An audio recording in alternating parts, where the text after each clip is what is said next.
Alright, so I've been busy with other videos and not really able to come up with any new and interesting guides for PGR. So while I plan on cooking some good stuff up, today we're going to talk about the top 5 PGR constructs. Now this list isn't going to really be a meta tier list or anything like that, however I may list reasons why you would need said character for meta content.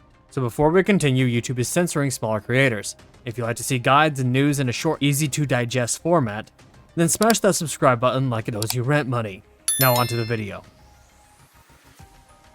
In the number 5 spot, we have my personal favorite A rank to play, who might actually be the most fun A rank to play as well, at least in my opinion.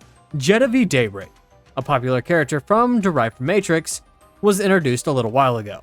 Not only is Genevieve super cute, I mean just look at her, but she also has a pretty cool playstyle. She has a great sword that looks like it would cleave you in half, and did I mention she can parry with just her gun? Yes, I tested this. In fact, you can literally just sit there and shoot the parry ball till it dies. I mean, it might take a little while, but you could theoretically do it. When it comes to easy to build A ranks that you can get lucky and pull, Genevieve is a top tier A rank, accessible for anybody who pulls on the standard banner, and to boot, she's a pretty powerful A rank at that.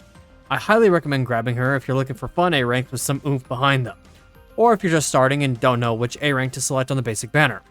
Which, by the way, the A rank selector doesn't reset, so you can keep aiming for as many copies as you want.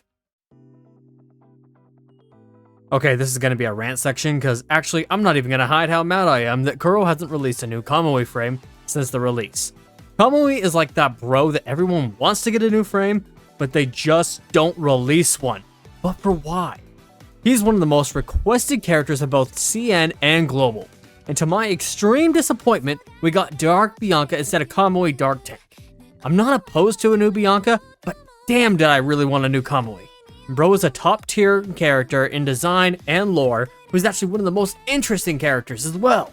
With his connection to Kamu and the Tenebrion, a subject that they recently brought back in Story and Selenus chapter, a subject, mind you, that we all thought they abandoned in the early PGR chapters, which was, honestly, confusing. I can already hear the dogs barking. Well, it's not like I blame them, since Vera is one of the most genuinely interesting constructs in PGR. And one of the hottest. Literally, if you're talking about our latest frame. Okay, let's talk a little bit about this. Introduced quite a long time ago, Vera has been around for a while, and accumulated a fan base consisting of, let me just check my notes, wannabe dogs who want nothing more than Vera to step on them and stab them. S&M aside, Vera has much more to her than just being a dummy mommy. A lot more, in fact. Vera puts on a strong face, and tries to shoulder the burden placed on her shoulders, not to mention the burden of her past. Vera has had to deal with terrible stigmas placed on her, since the early days of her being a construct, and even before then.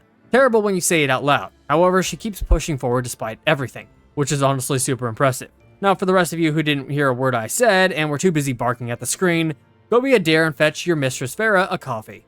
Vera is one of those constructs who when they are replaced in meta will always get a new frame not long afterward, simply because the fanbase will keep demanding it, and who can blame them?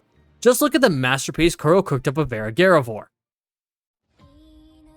Listen, there is an unspoken rule in my Discord server. Never, and I mean never, insult or speak poorly of Liv. If you do, expect to be verbally ripped apart like a pit bull's chew toy. Let's take it from the top. Liv has been around since day one, and everyone knows her, being a pretty popular character and a team member of Grey Ravens. She's not only predominantly almost always in the meta, but is generally a fan favorite character.